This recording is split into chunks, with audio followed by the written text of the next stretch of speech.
2022. Japán.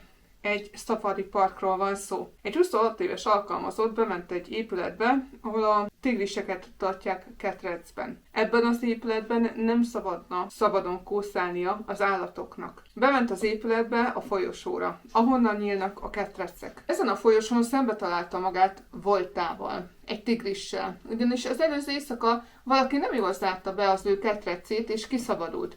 Amint belépett ez az alkalmazott, Volt rögtön rátámadt, és le is harapta a nő kezét. Ez a támadás nagyon nagy sikoltozással járt, ezt meghallott a másik két alkalmazott. Azonnal berohant ebbe az épületbe, és megpróbáltak segíteni a bajba jutott társukon.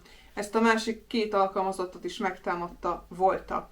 30 percbe telt, mire sikerült megnyugtatni az állatot, az állatorvosnak, mire beadta neki valahogy ezt a nyugtató lövedéket, injekciót, ugyanis ugye ott volt 3 alkalmazott, addig nem nagyon féltek hozzá, amíg ott a tigris.